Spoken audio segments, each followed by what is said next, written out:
bizlerle beraber olacak kişilerin kim olduklarına dair birkaç bir şey söylemek istiyorum. Bu klişe hani web sitesinden Türkçe'ye çevrilmiş açıklamaları yapmaktansa kendilerine 15 dakikaya yakın bir keynote şansı vereceğiz. Bu kişilerin aslında en büyük 3 ortak noktası her birinin akademisyen olması. Ve eğitimci kimliklerinin kendilerine kazandırdıkları çok değerli bir takım hayati değerler olduklarını bize paylaşacaklar. Bir diğer ortak noktaları her biri kodu kendi sanatlarında kullanmak için uğraşıyorlar. Üçüncü belki de en önemli konu ise her biri şu an dediğim gibi dünyada yüz binlerce insana ulaşmış açık kaynaklı processing, open frameworks ve P5, CS web odaklı açık kaynaklı yazılımların arkasındaki isimler. Mentorlar, bir yandan binlerce öğrencinin belki de hayatlarında etkileri olmuş insanlar ve sanatçılar ve dostlar ve burada olmaktan çok mutlular. Şimdi hepsini önce böyle salonda oturur gibi davet edip sonra her birine kürsüde konuşma şansı verip ve en sonunda 15 dakika, 18 dakika civarında hep beraber ülkemizdeki eğitim sistemine ellerindeki bilgilerle nasıl bir implementasyon fikri geliştirebiliriz? Nasıl özellikle sanat, tasarım, teknoloji ve bilim odaklı çalışma yapan kişilere nasıl daha faydalı olabilirler? Platformları nasıl daha çok açabilirler gibi faydalı sorular sormaya çalışacağız. Şimdi herkes davet edelim. Buyurun. Laptoplarıyla geliyorlar galiba.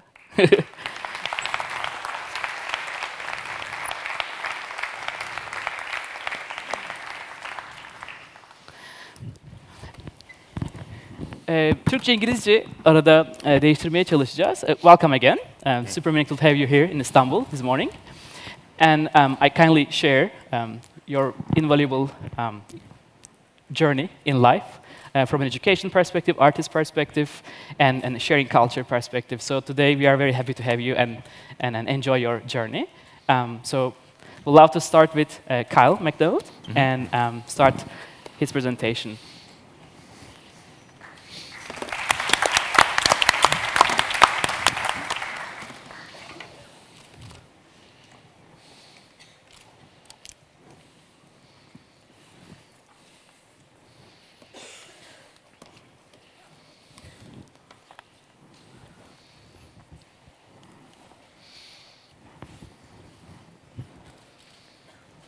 Hi, I'm Kyle McDonald, and I'm visiting from Los Angeles. I'm a media artist, and while we're talking about open source in the arts, I wanted to share a kind of case study from around 2009 when I started working with a tool called structured light 3D scanning.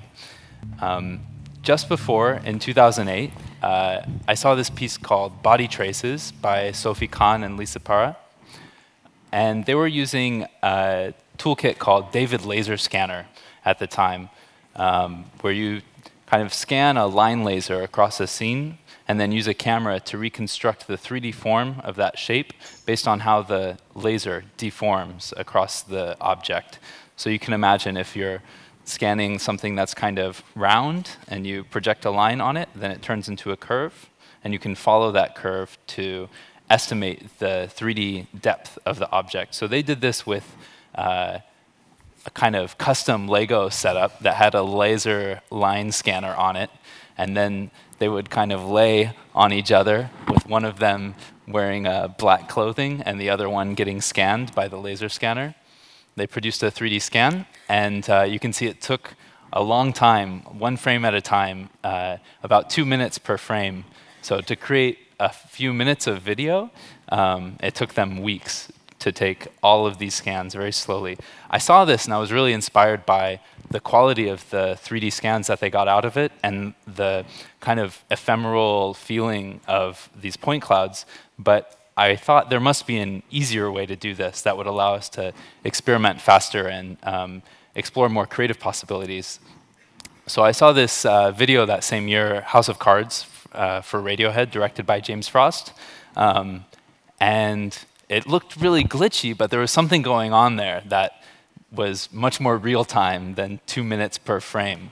So I looked into it, and I saw that they were posting some of their data online, which at the time was really cool. For a big company like Google to sponsor this project and then to post the data for people to remix it, that was really exciting to me. Like, not only was this like a cutting-edge music video, but they were also trying something cutting-edge socially to work with open data.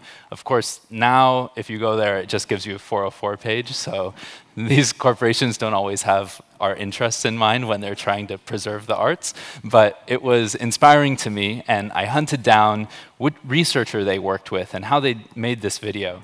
I found this 3D scanner that they were using from Song Zheng, a researcher based in the US, and it cost about $50,000, and I wasn't sure why. I didn't know what was in the box. There wasn't much info about this. I thought there's got to be something really special in that box. And I had this feeling like, I don't know, it can't be that special, right? Like everything else I've done with software up to this point has been really open and inclusive, and I got this feeling like I could solve anything that I put my mind to. A big inspiration for me at the time was the processing community. Starting around 2002, the forums were up in the alpha version of the processing website. And I was always posting code there and getting feedback from other people about anything from like how to write better code to how to explore new creative possibilities or some kind of art historic references. So there was always this atmosphere of sharing, and I felt like from communities like processing that anything I put my mind to, I could figure out how to make it. So I was thinking about this 3D scanner a lot, and with that attitude. And the more that I read of Song Zheng's research, I realized that the only two things that were inside this $50,000 box was a camera and a projector. And I had both of those things, and I could connect them to a computer the same way he did if I was just able to kind of re-implement some of the software that he wrote. So I talked to some of the professors. I was in college at the time. I talked to some of the professors in the computer science department to help understand like the equations that didn't make sense to me, and you know, why he did certain things with the code. And I built my own 3D scanner, and this is what it looked like. There was literally a shoebox connecting my camera and projector that I was borrowing from a friend. I was borrowing both the projector and borrowing the shoebox. And I set up my own 3D scanner using some code that I wrote in processing to start capturing some of these really ephemeral point clouds that I loved from Lisa and Sophie's work. Portraits of friends to start with. I feel like it started to give me a good feeling for like what worked and what didn't work. Because I knew my friends so well, then I could see their face and start to understand like what was and wasn't captured. I continued working with some of these tools with people like Zach, and this is a project from 2010 with Zach Lieberman, Theo Watson, and Daito Manabe called the Janus Machine. And we've sort of built a 3D photo booth using this structured light technique. In Roman mythology, the god Janus is often depicted with two faces, like each facing in opposite directions. And here we have a kind of real face and the scan that's stored by the computer. And the installation captures faces from visitors who come through the space and remixes them and blends them into each other.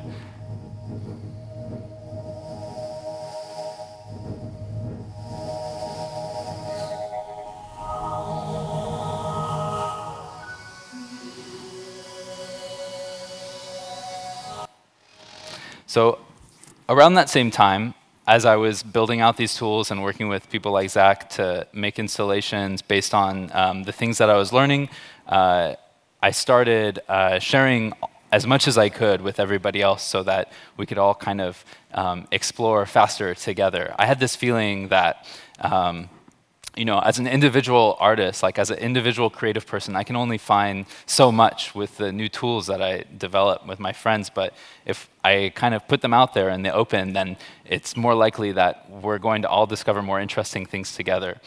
And we'll all kind of cross-pollinate. So I started posting tutorials to this website, Instructables, explaining my whole process and what my inspiration was for the technique, and trying to explain some of the notes that my computer science professors provided to me to kind of share it with other people. This is what these equations mean. This is what this code is used for.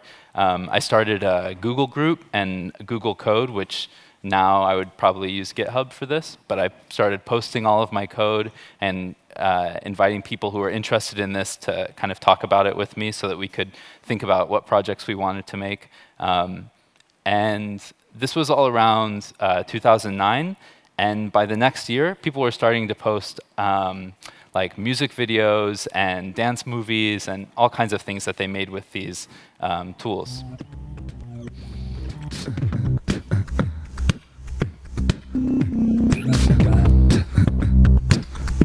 This is an excerpt from a piece called Disembodied One by a group called Prick Image. And this is a kind of mashup of some 3D modeling with some 3D scanning by Physalia Studios for the MAD-MMX conference.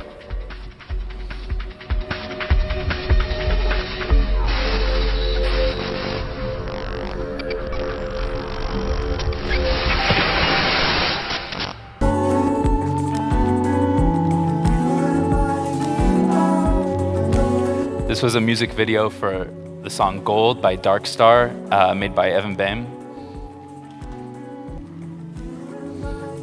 There's even some like processing aesthetic in there from the GUI.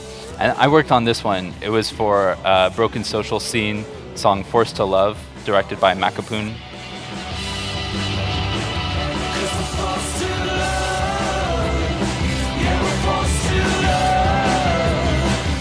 And it was really funny because we were all kind of working together, sharing these ideas, and then later, that same year when all these videos came out, Microsoft Kinect came out. And all of my work on like real-time generation, I thought it was dead. I thought like it didn't matter anymore because you could just go to the store and buy like a $100 sensor now. You didn't need a projector, didn't need a camera, didn't need to write any code to decode all of these structured light patterns.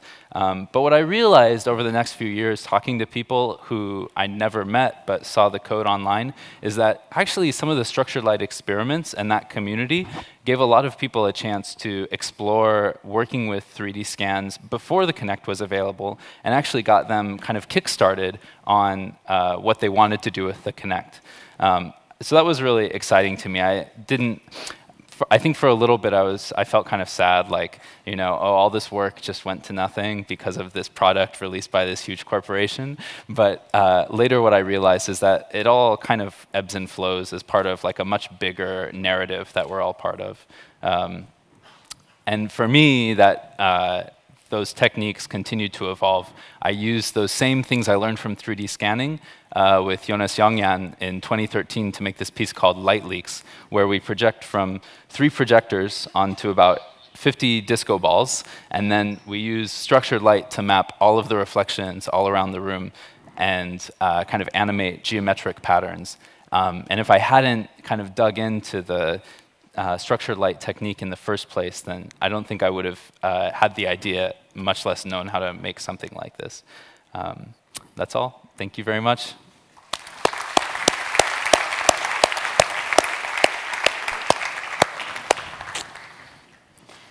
Thank you so much, Kyle. And now Reas is sharing. Bu arada tüm bu paylaşımları en sonunda panelde her birinin değerli katkılarını eğer izleyebilirseniz aradaki kurulan mozaik çok enteresan bir yere bağlayacak. Yani aynı yaş grubu olmasalar bile aslında aynı alanlarda, aynı belki günlerde benzer araçları kullanarak herkesle paylaştıklarını fark ediyoruz ve bu case ile devam ediyor. Çok daha başka bir yere götürüyor bizi. Hello, good morning. So Kyle talked about a community that grew up around a certain type of work and shared and produced work. I'm going to talk about a single idea during this short presentation. It's an idea about free software and the idea that free software has a different set of parameters and freedoms than what we commonly refer to as open source software. And so that's the space we'll be exploring. For the last 17 years, I've collaborated with Ben Fry and a wide net of other people, many on stage today, to create a piece of software called Processing. And Processing is a platform for writing code, and it's for writing code within the context of the visual arts. This is an example of a processing program. It's a short program that is a drawing program. So when you move your mouse around on the screen, a circle follows there and draws a line. So it's a very minimal way of sort of making expressions with your hand through a piece of code. But processing is software that can be used for many different kinds of things. It can make pictures, it can create animation, and through that it can be used to make apps and websites and games and posters and many, many other kinds of things. It's a very general purpose coding language. And importantly, and as it always has been, processing is FLOSS software. So FLOSS is short for Free, Libre, Open Source Software.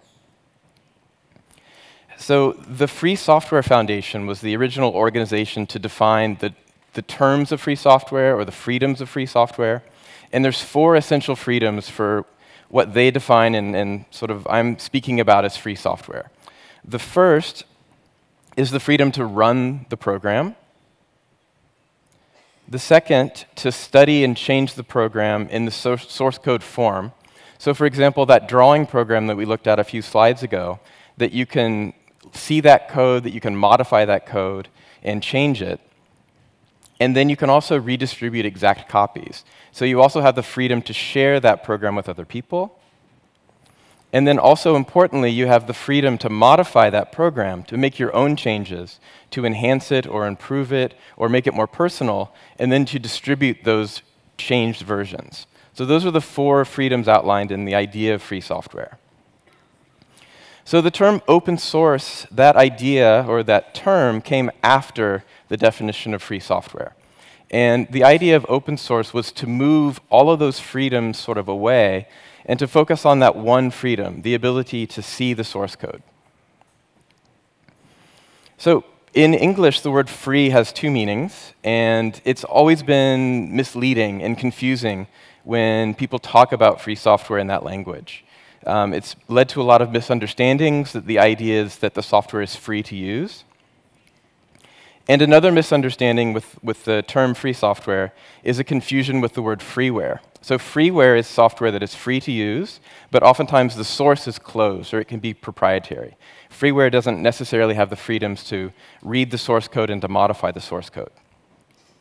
And so this has led to over a decade of arguments of people who are promoting free software and people who are promoting open software to disagree about what's important, what are the essential freedoms that software should have. And so that's where this longer kind of cacophony of like adding the things together, free, libre, open source software, is a way to bridge these different communities and these different ideas. So the word libre is added to free as a way to make the original goal as free as in freedom, as in liberty, more clear. So Richard Stallman, who is the founder of the Free Software Foundation, wrote a really excellent essay, if you want to dig more into this, called Why Open Software Misses the Point of Free Software. And in this essay, he talks a lot about these differences in more detail. So within the domain of computer science and within more technical disciplines, free software really flourishes. For example, the Apache server is used more than other proprietary software in that same domain. So free software is a lot more common within technical fields. But in contrast, within the arts, within design, within architecture, free software is I would say it's minor, and it's something that we're really promoting for a lot of the reasons that I'll talk about in a moment. So within the arts, oftentimes companies like Adobe Systems and Autodesk really control the way that software evolves over time. So we believe, the people who work on processing in the Processing Foundation, that visual artists, designers, and architects, that we should be in control of our own software tools. It's not enough to rely on corporations to make what we need. We should have agency over making what we need to produce our work and to evolve our work. So the code and the systems that we use, they shape our work, and we need to be in control of our own evolution. And when companies release proprietary platforms and we use them, we don't have the freedoms to modify those tools or expand those tools. So as makers, as people who write code and people who make code within the context of the arts, artists, designers, architects, we think it's really essential to create our own tools, and these tools should be shaped by our needs and our desires as to the kind of work we want to make. So in addition to this idea of writing our own code as a community of creators, to sort of offer ourselves new creative opportunities, there's also financial constraints too, and financial concerns. So at this point, for example, if you're going to be licensing the Maya animation software for 1 year, that's around $1,400 US. And if you're going to be licensing the Illustrator software by Adobe Systems, that's around $250 US a year, or $20 a month. And so in both of these cases, this kind of software development, this proprietary commercial software development, it prioritizes profit over access. And these costs are often beyond the reach of students and independent artists. And they're a really massive expenditure for educational institutions and also for students. So the source code for this isn't available and the software can't be modified. And I believe there probably is a place for proprietary commercial software within the arts, but there's also a strong need for alternatives, with the goal of supporting wider audiences and more diverse audiences. So within the foundation that Lauren and I are both on the board of, the Processing Foundation, we release a number of different tools. Processing, which was the original software, started in 2001, P5.js, processing.py, which is a Python version, processing for Android, and processing for ARM. And all of these programs are distributed without cost, and all the code is available for people to read, to modify, and to learn from. All the freedoms of free software.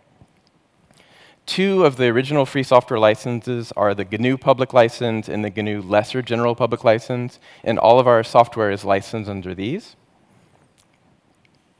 But when you create Floss, when you create this kind of software, however, it's not without cost. We've learned oftentimes the hard way that free software is expensive to make. But for people who want to use software and don't really have the means to purchase or write their own software, this software is entirely open and free to use. So the processing software itself, which is free software, wouldn't have been launched without free software that existed before, and software under compatible licenses. So now is when the code was first released, processing combines existing Floss software modules into its source code. So it's made up of existing open source projects. So I like to think of Floss software as an ecology where thousands of different projects, some large and some small, can be brought together and combined in different ways to make new kinds of software. So it's a modular set of tools that you can use to make new pieces of software from. This also creates complex contingencies. For example, if one of those pieces of software stops being maintained or changes in a way that breaks something else, the other software in that ecology is also oftentimes affected. So there, of course, are negatives to working with free software, but there's also the positives as well. I think that's true with everything. So we have a lot of proprietary software in the arts. I think we need more and more free and open software to be used. So over the years, we've benefited tremendously from the work that others have put into these other existing components. And it's our aim and our hope that others have benefited from our code and using our software as well. So we fundamentally believe, I fundamentally believe in the freedoms of free software, and that's very much our path moving forward. And I hope you will, be invited to join us. Thank you very much.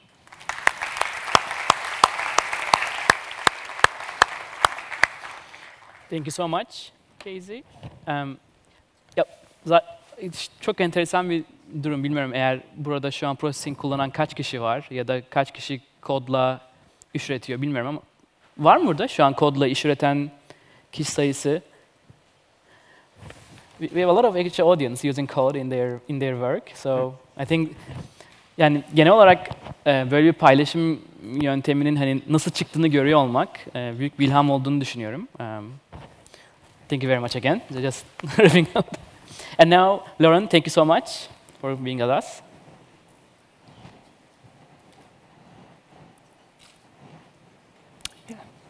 Hi, I'm honored to be here, so thank you, Digilogue and Zorlu and Refik for putting this panel together. I'm not hearing any sound.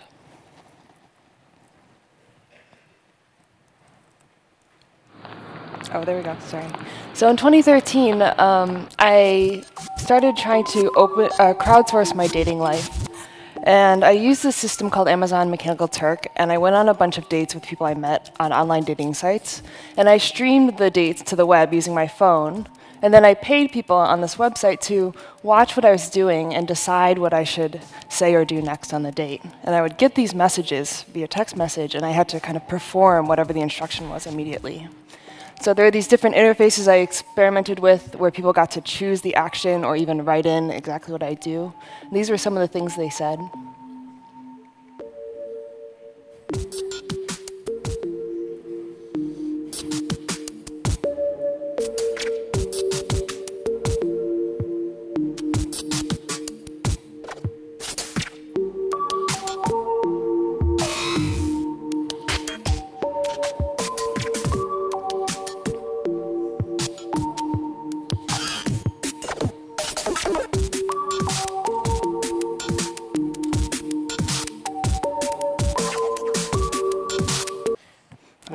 Çok güzel bir işi var. 24 saat parti ve umarım onu da görme şansınız olur. Sorry about that. So I was thinking, what happens when we open our lives to each other? And what happens to these limits of our privacy when we introduce technology into the mix? And so out of this project came a lot of interest in just following people. And I wondered sort of what it would be like to be on the other side. And so this next project came out of this idea of following. I'll just play a little bit of this trailer.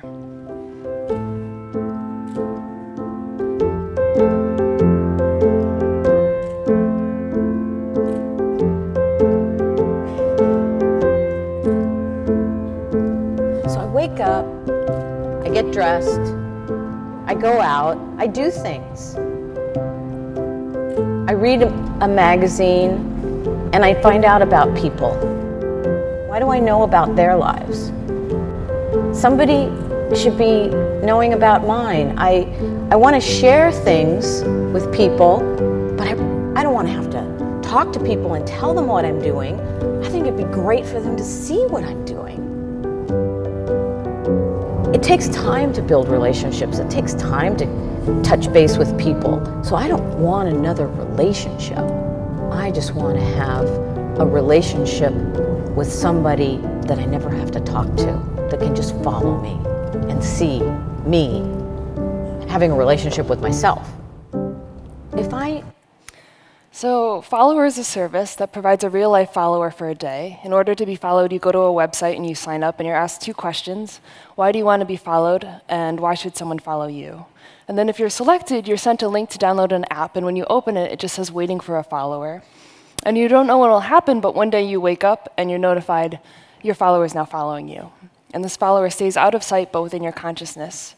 And the follower was me, so I was the blue dot running down the street after the red marker, trying to keep the person in my view, using a mix of their GPS coordinates broadcasted and then just trying to watch them.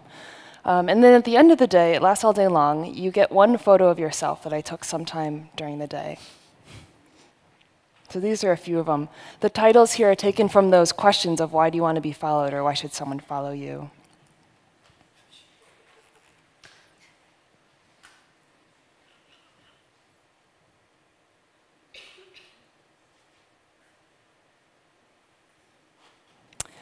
So this project was an attempt to deal with this conflicting feeling that surveillance is sort of pervasive and out of our control, but on the other hand, we have this intense desire to be seen, to be followed, to share every intimate detail of our lives.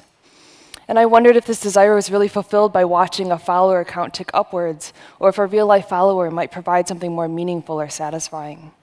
And I wondered, how do we perform when we know or think someone's watching, and does that change when we're talking about physical space, or one individual person versus a crowd of attention-divided people online? So I was really interested in these ideas of network culture, and another way I've seen it playing out for me is in this longer-term project I've been working on for the last 5 years called P5JS. And P5JS reinterprets processing, which Casey was just talking about, for the web. So it's an open source JavaScript framework that makes creating visual media with code on the web more accessible. And again, like processing, it's using a metaphor of a sketchbook to make sketching with code as intuitive as sketching in a designer's notebook. So like making a mark on paper, a single line of code could put a circle on the screen, another changes its color, and a third makes it animate. And P5.js enables users to quickly prototype things like data visualizations. This is a project by Fathom Studio, visualizing lunar phases of the moon. Narrative experiences. This is a piece by Lily and Chris, Feed Me Colors, where you would hold objects in front of the camera, and they would trigger these GIF animations. And interactive applications. So this is a project by Sosa Limited called Pixel Weaver, where you would type in a phrase, it would do a Google search of that phrase, and then it would a Google image search, and then it would pull all the colors and data from those images and create clothing that you could actually buy and wear. And what I like about this is while you're writing web code, the results obviously aren't confined to the internet, and I think that's a metaphor for our experience with the internet every day. And P5.js is created by thousands of contributors around the world.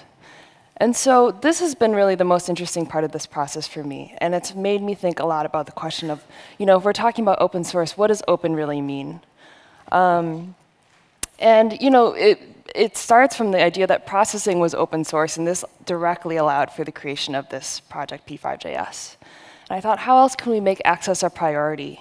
Who doesn't already feel welcome or included? Because just because something is open doesn't necessarily mean it feels like accessible to you. And can we break down that barrier even between someone that's using a tool like this and someone that's making a tool? Because I don't think that there needs to be such a line there.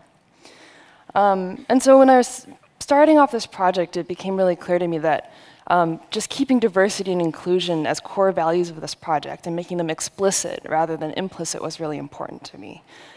So rather than after the fact trying to get more people into the project, trying to think from the get-go, how do we design this to be open and how do we let all the decisions flow from that? And so we've kind of learned different things by working with different collaborators. So P5 is used and taught around the world, and so translation has been a big part of opening this project up. Eron Montoya Moraga and Guillermo Montesinos translated it into Spanish. And in this process, they also did a series of workshops in Chile and translated the Getting Started book that we had as well.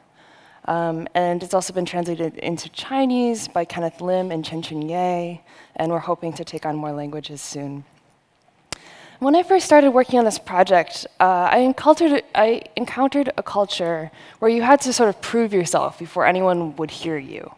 It felt like you had to kind of elbow your way into the room. And this was intimidating for me as someone new to the space, as someone that was a woman when there were mostly men in the room. And I'm sure many other women or underrepresented or just new programmers that are not already in the majority might feel similarly. And so we wanted to say, you don't need to be an expert. You don't need to elbow your way in. Being interested and willing to learn is enough. And can we take uncertainty and acknowledgement of what we don't yet understand as a starting point? And I think this is an ethos that's really common across all of these sort of open source arts tools, this idea that you don't have to know what you're doing, you can just start playing and tinkering. And so we had a lot of conversations about how do we work together without assuming that people have some background of knowledge already? And what are the ways that we're communicating, and how can we change those for the better? Because a lot of times you're talking to people online as you're making these tools, and a lot gets lost in translation or without seeing facial expressions. And we created this really explicit, clear community statement trying to say that we're a community that is open and in solidarity with people of every different type. And this is aspirational, right? There are places that we fail, but this is the starting point we go from when we're trying to think about how to move forward with a project. And so it manifests in different efforts, and a lot of this has also been supported through the Processing Foundation that I co-direct with Casey Rees and Ben Fry and Daniel Schiffman. And it's things like this. So this is Luisa Pereira's looking inside P5, and so she realized that you might encounter a code base and it can be really intimidating, but maybe if someone just breaks it down for you with hand illustrations and some narration, suddenly you start to understand what all these different files might mean. Or this is Coding Comic, created by the Digital Citizens Lab, which was asking the question of how do we take these tools and then create content for learning for specific cultures or specific people, especially those that might not normally have access. And so in this case, they're creating a comic book series that would teach programming ideas to children of color and children of immigrants. Or Chelly Jin was realizing that she was looking around and not seeing a lot of role models of Asian women or gender non-conforming artists, and she wanted to see more, and so she went out and found them. She realized there were a lot, and she started doing an interview series and kind of homepage feature series where she would share their work with a wider audience. And we've been thinking, the question that keeps coming up is what is access, what are the needs, and what are the barriers? Nicholas Peters was doing workshops in Johannesburg, and the thing that he realized was that a lot of people had much more experience with mobile phones than desktop computers, and he had to kind of flip the curriculum in some ways.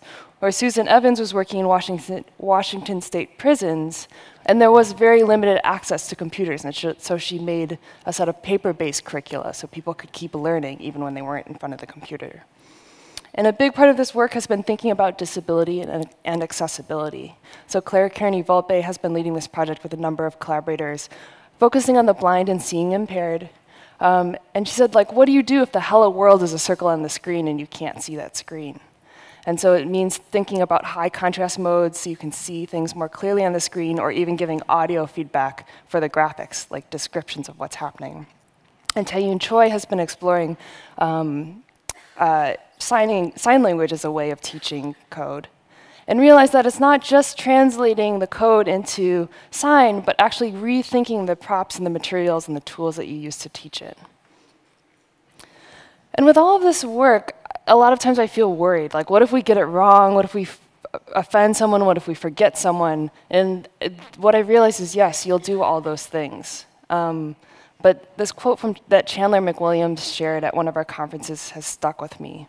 It says, "And I and mine do not convince by arguments, similes, or rhymes. We convince by our presence." So for me, it's thinking about open source culture means you get to see all the edits, the abandoned forks in the road along the way. You learn from those that have learned before you. And the first step is showing up. It's saying, hello, world. And knowing that just showing up and saying hello world is not easy for everyone. And it's easier for some than for others. So how do we help the others that don't feel so comfortable in? And I think it's about encouraging experiments and first steps. Can you share a link online, teach a friend, encourage someone to show their work? I think a personal invitation is really key. And in fact, I wouldn't be here if not for the explicit invitations of people on this stage. I started in open source because I heard Zach Lieberman give an explicit invitation to an audience. He said, there are seats at this table. And when I joined my first developers mailing list, Kyle McDonald sent an email to the list saying, "Hi, you're welcome here." And Casey and his collaborators Ben Fry and Daniel Schiffman invited me to directly build off their own project. And not only that, but gave me the freedom to take it where I wanted it. So I think if we're thinking about opening up open source, it's about passing the mic, giving power away, distributing it over the network, and making something together instead of alone. Thanks.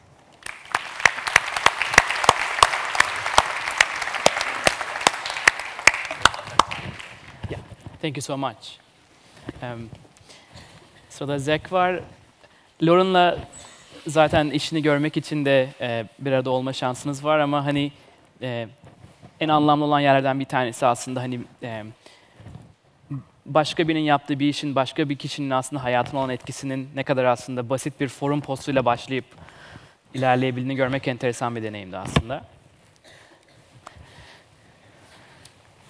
Zach Lieberman. Hi. Thank you. How's everybody doing? Good? Okay, so I want you to stand up. Yeah. And I want you to put your right hand in the air. And then I'm going to ask you to put your hand on the shoulder of somebody that you don't know. And if you don't feel comfortable being touched, just let them know. But I want you to put your hand on the shoulder of somebody that you don't know. Now I want you to put your left hand in the air, and I want you to put it on the shoulder of somebody else that you don't know. And this looks really amazing from here. And I would like you to just very quickly introduce yourself and make a new friend.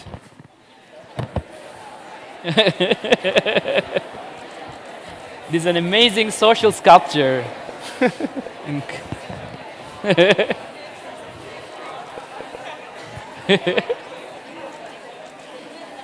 And then when you're ready, have a seat. Okay.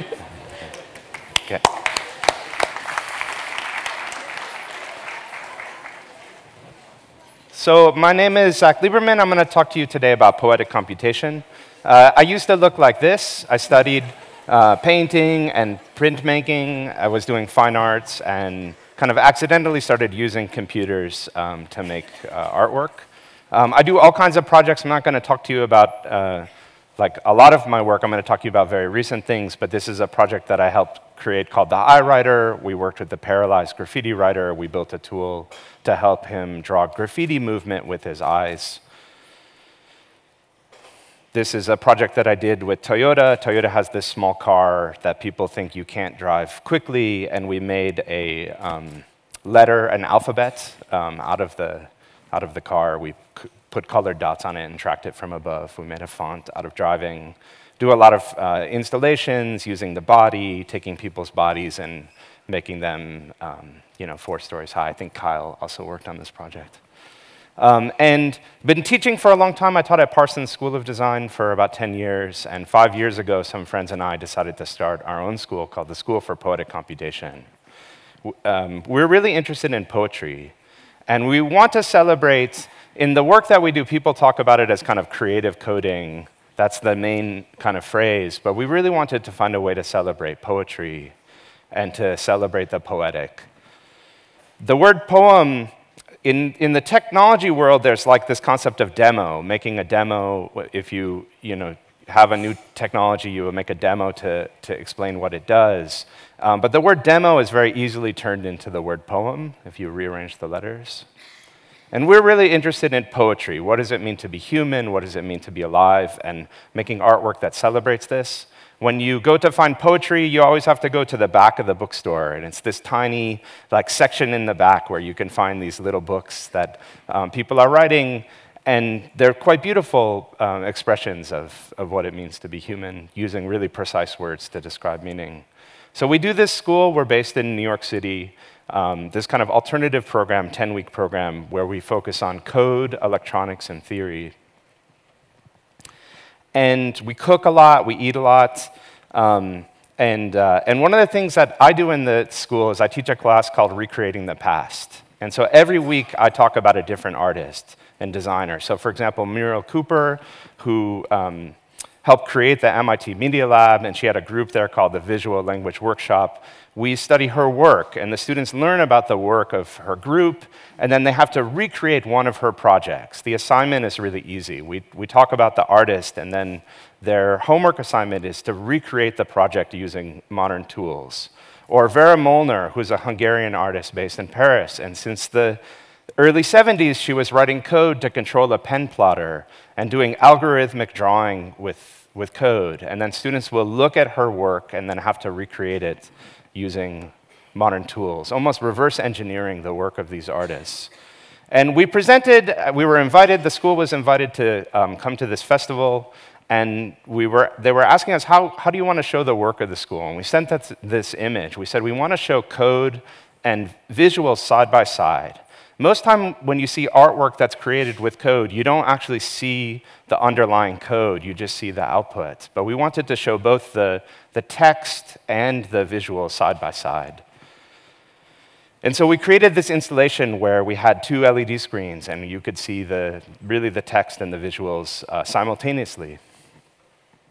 I told the students that they should bring sunglasses. They didn't believe me. And then the AV people kept turning the brightness of the LED screen down, and then when they would leave, I would turn it up and make it really bright. I wanted it to be like that. And it was really like a film festival where you could watch code, and you could see all these sketches that the students had made based on these artists. And we made a zine so that when you came home from the music festival, you could learn about the artists and understand their work as well.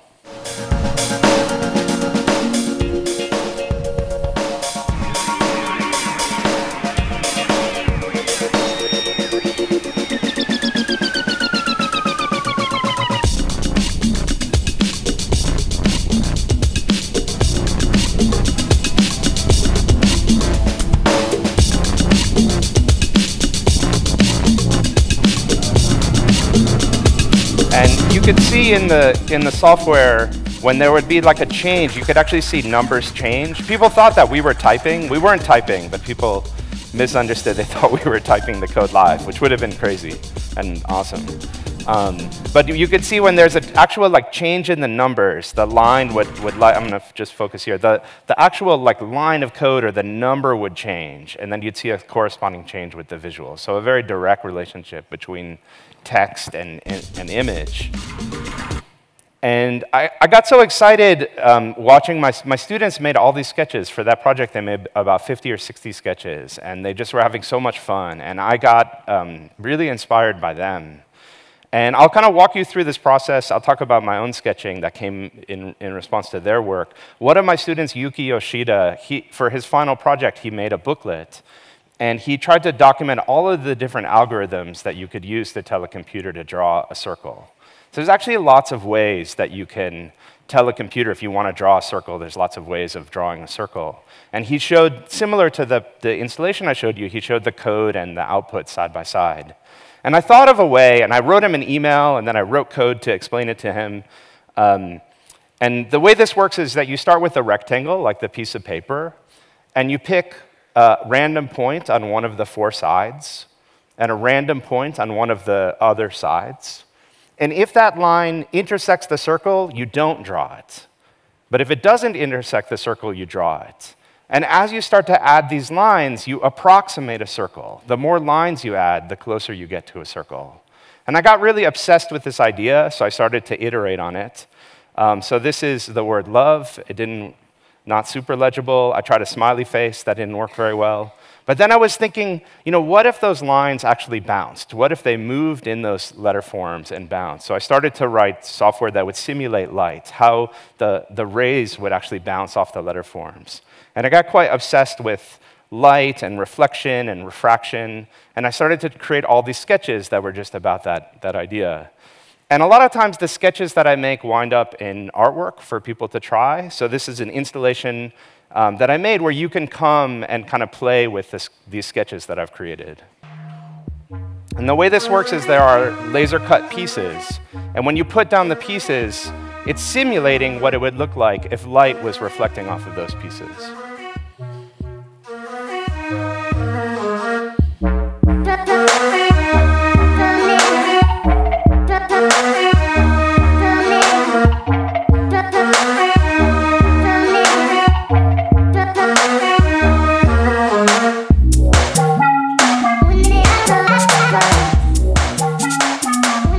What I love about these projects is that they're very physical. They start with your body. You come, you put your hand down, you can see your hand, and there's a very direct relationship with your body, but it sort of goes from your body to your mind and then back to your body. And by the end, people weren't even they were just putting their head down and just using their bodies in really interesting ways. I love this kind of projects. So I started doing this process of daily sketching, where every day I try to post a short poem on Instagram, where I make a sketch with code and then I post something. And in the school, we post the rules from Sister Karita Kent, these 10 rules for students. They're popularized by John Cage, but Sister Karita Kent wrote them. And I love Rule 7, the only rule is work. If you work, it will lead to something. I really love this kid. I saw this kid on the subway, and he had a phone, a camera, and the Snap spectacles. So there's so many cameras in this situation, right, that he's wearing and holding. And then I have a camera taking a picture of him. But I think artists need to be like this. Actually, as you're making art, as you're making work, documenting all the things that you do. I'm a big fan of ABI, always be iterating. I think this is a really good explanation of why. So this is a kid who had to write, I will make better choices over and over again. And you can see by that, so they had to write this one sentence, and you can see by the end, they just write one single line for the L, right? This is a really smart kid. And I think if you have to iterate, if you have to do something over and over and over again, you will make shortcuts. And those shortcuts actually become your style as an artist. So I started doing all these sketches with reflection, refraction, thinking about how light would bounce. And every morning I would show this to my daughter. And at the beginning, she really liked everything I was showing her. But then at some point, she was like, you have to change. So she's like my art director. And so I started to do blobs and blobby shapes, organic shapes, thinking about how they would move, how they would bounce. And one thing that I find quite beautiful is sometimes you make things that you love and people don't like them as much as you think, or sometimes you do things that you don't care that much about and people like more than you. And there's something quite beautiful about understanding your kind of rhythm with the world. I made this, my daughter hated it. Sometimes inspired by different designers, like Lance Wyman. I love this Mexico 68 logo, so I tried to figure out, like almost reverse engineer it. How does that form work? How could I make those kinds of offset curves? And that leads to different kind of graphical looks. I love blobs, blobby shapes, organic shapes. I'm quite interested in 3D forms, 3D that looks like 2D or 2D that looks like 3D. Oftentimes, the sketches I do are inspired by what I'm feeling. So after the election in America, I felt this weird kind of just dread. But it was also the New Year, so I felt like excited about the New Year. So I had this sort of happy, sad feeling that I wanted to show through software. Or like it felt like every weekend we were out protesting. My wife and I were at JFK, protesting the travel ban and out for the Women's March. And so I wanted to just show what it feels like to be kind of pushing with people out on the street.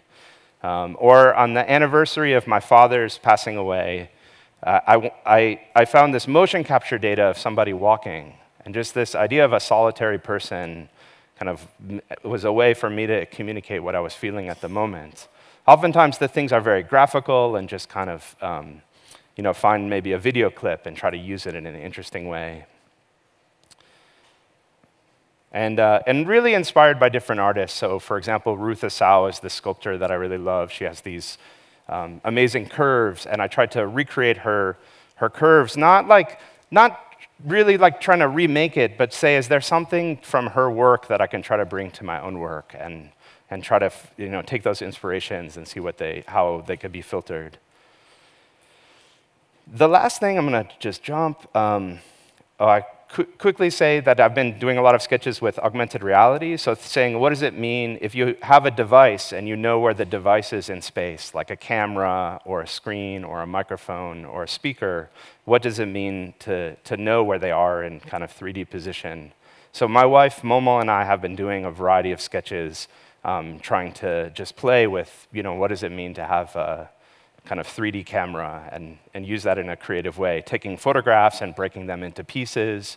So there's one vantage point where the image looks correct, and then as you move, the image starts to break.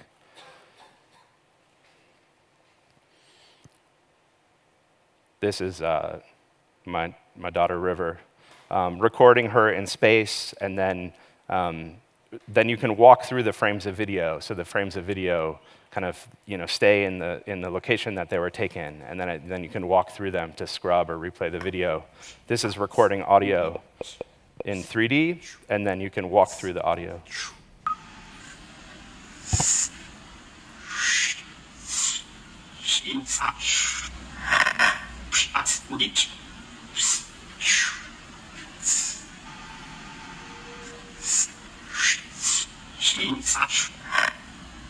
This is a test of talking and seeing what happens when we record audio in space.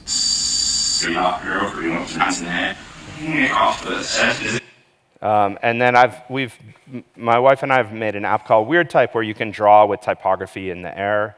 And people are using it. I love making things and putting it out there, and people use it in all kinds of creative ways that you would never expect. So they discover uses when you make tools for people, especially creative tools.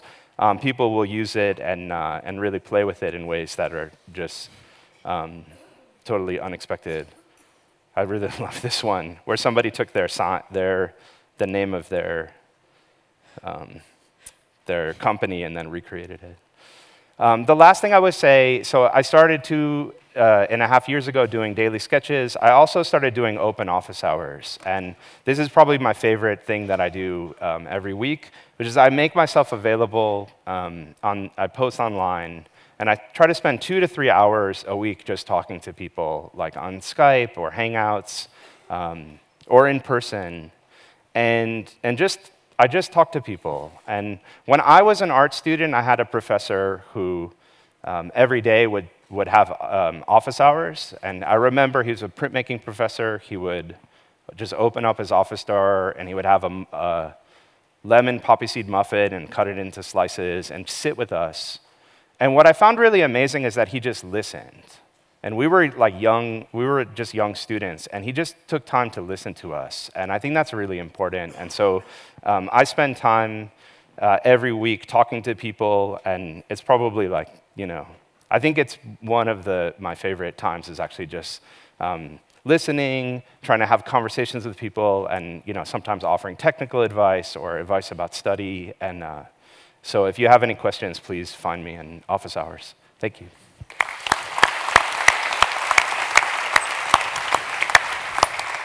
Thank you so much. Bir 16 dakikamız daha kaldı.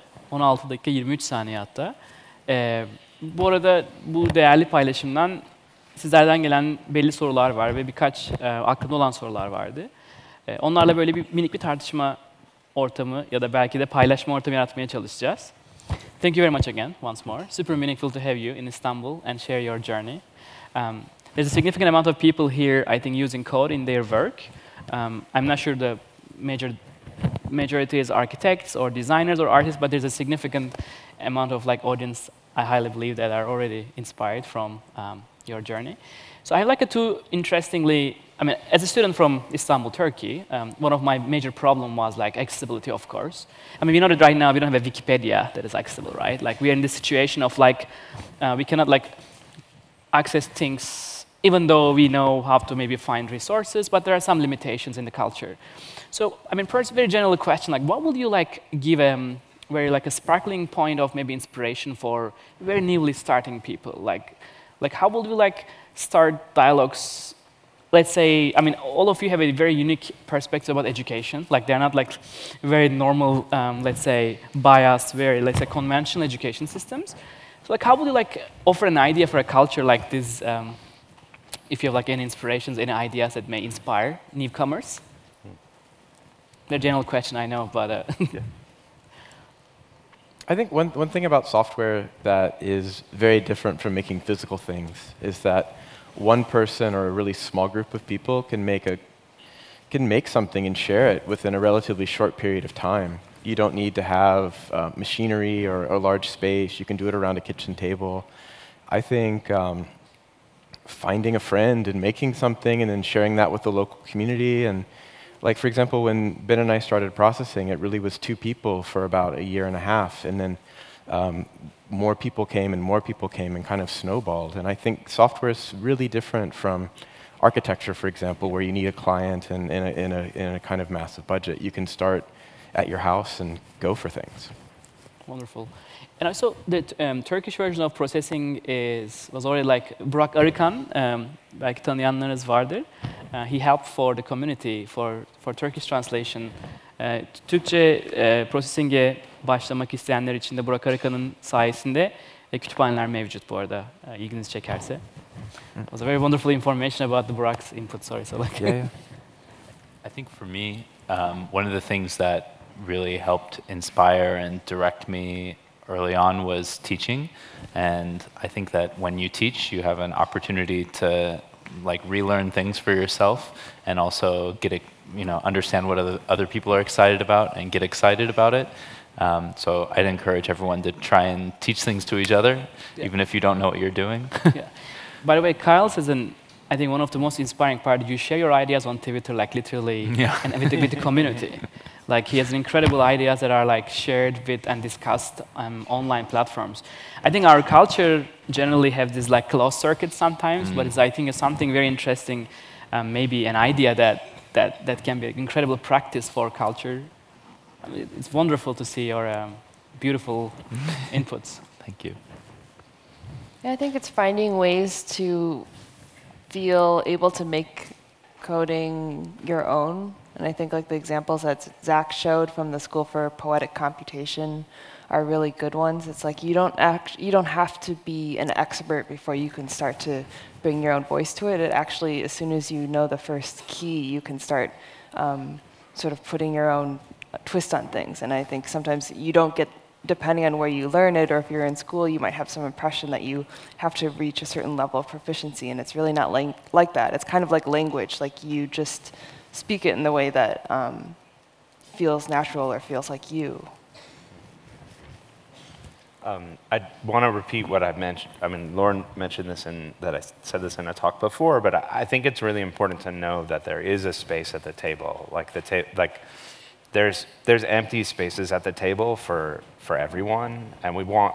I think that message should be really like clear. And then the other thing that I always tell students that I think is an important idea is like the world is hungry for ideas and hungry for new tools and new institutions and new schools and new. I mean, we're tool builders, and so I think between the four of us on stage, like we're creating these, creating these tools, but like there's huge gaps that exist, and there's lots of space for creating new communities. I mean, joining communities that exist, but also creating your own. Wonderful. And one thing also, like generally, we are discovering in Istanbul, let's say, the scene of like developing accessibility. So I think generally, commonality of the students, or at least practitioners, are like able to like access many of your tools or ideas or sharing techniques. One thing, a question comes a lot is like this idea of sketching. Like what I discover in all your wonderful inputs are like there's a sketching point, an idea that doesn't require, I think, anything that is just a thought, like the moment of like what you know. Like, do you think it's a very common pattern that may help a lot for the very first time starting code or thinking with technology? Like sketching is kind of like for architects, I know, like to make a building you need to. I think there's not too much other ways. But for ideas that do not exist, like. I think the important thing is to not say no. Like, just say, I think you say this a lot, just say yes to everything you're doing. And sketching's a good way to do that, is just like let things flow and explore without, kind of being super discriminatory about what's good and what's bad. Yeah, and we often sketch software on paper first. I mean, use those traditional tools, use what we know.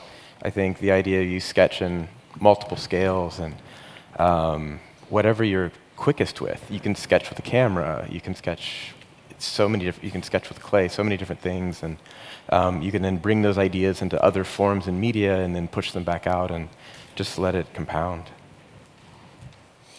Wonderful. Biraz daha vaktimiz var. Bir soru daha sormak istiyorum aslında, ama genel olarak salonda tasarım ve sanatla kodu birleştiren kaç kişi şu an var? Refik? There's a few over here and over here.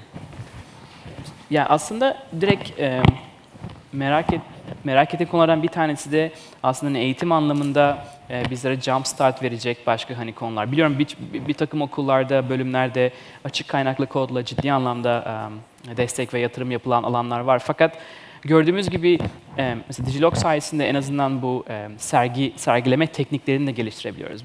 Bazı durumlarda bu skeçler kağıtlarda kalabiliyor, fikirler browser'da bir tab gibi açık kalabiliyor.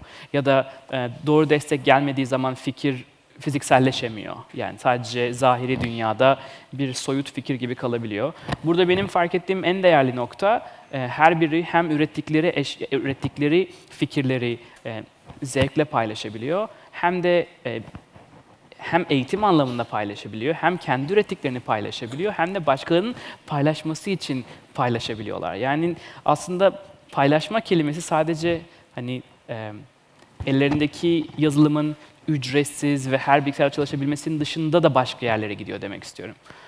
Ama ülkemizde hakikaten sanat ve tasarım anlamında özellikle açık kaynaklı kodun daha fazla yayılabilmesi için tahminen içeriden çok fazla, yani eğitim sisteminden beklemektense öğrenmeyi öğretmek diye bir duruma aslında düşmek gerekiyor gibi anlıyorum.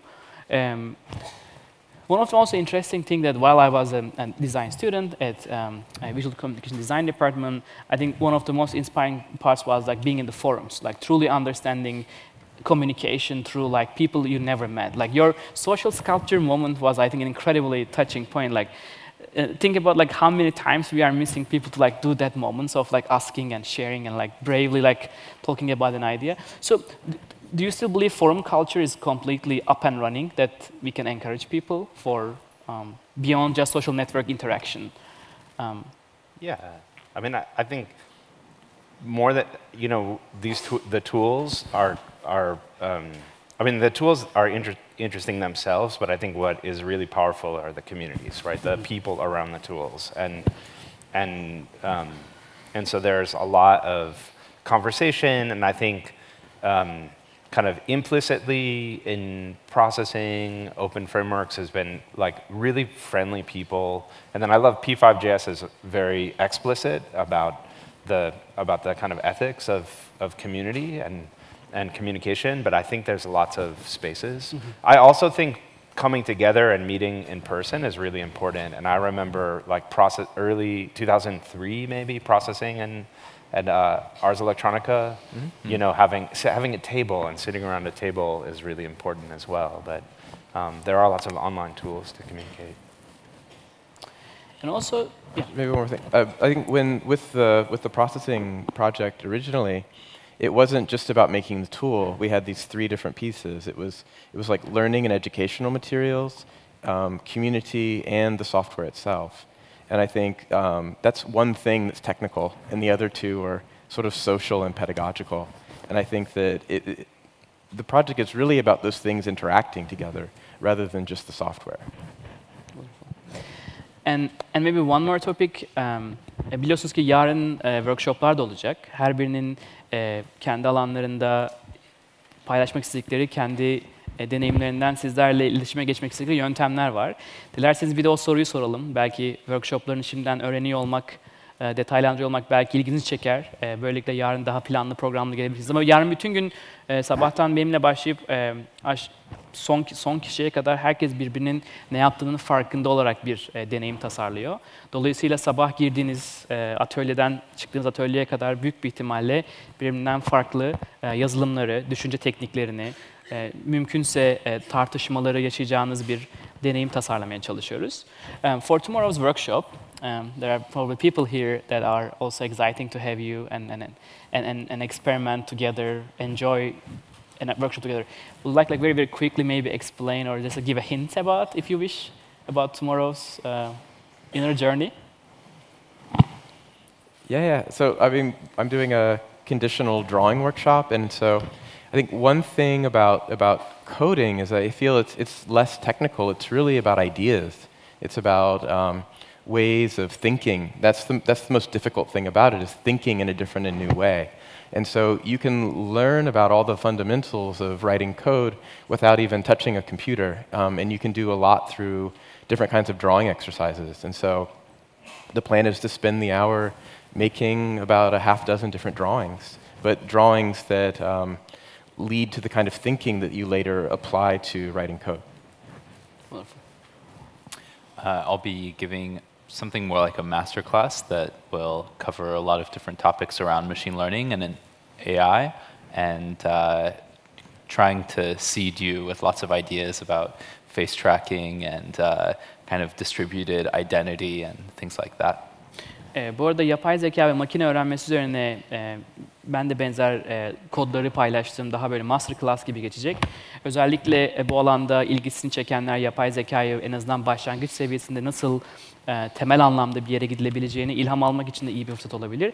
Casey'nin de bahsettiği gibi daha sanatsal seviyede en azından korkutucu olmadan barışçıl bir başlangıç adımı için de çok faydalı olabilir. Thank you very much. And I'm going to also do somewhat of a masterclass where I'm going to reveal a lot of secrets. Wonderful. And talk about really talk about the beauty of math and how it can be used for sketching. Wonderful. And Lauren has also a performative piece that would you like to also share one more time with the audience? I'm presenting a performance. It's 24 hours and it begins tonight at 9 p.m. It's called 24-Hour Hosts, and it's exploring this future of maybe where AI and humans starts to come together. And so there's a human host, and she's wearing an earpiece, and she's completely kind of directed by by software that's running, that's automating her behavior, looking at all the guests in the room, and figuring out the ideal series of interactions to keep the party running for 24 hours straight. Wonderful. Belki Türkçe çok hızlıca özetlemek gerekirse aslında bugün yüz binlerce insanın kullandığı yazılımları üreten, düşünen insanlarla böyle samimi bir konuşma yapabiliyor olmak bence muazzam bir deneyim. Umuyorum sizler de aynı interaksiyonu kurabilirsiniz. Birebir her biri mentor seviyesinde mükemmel feedbackler de verebiliyorlar. Umarım işlerinizi gösterebileceğiniz, paylaşabileceğiniz bir cumartesi günü yaşayabilirsiniz. Thank you very much again for sharing your journey, and thank you for being a part of Digilogue. Yeah, thank you.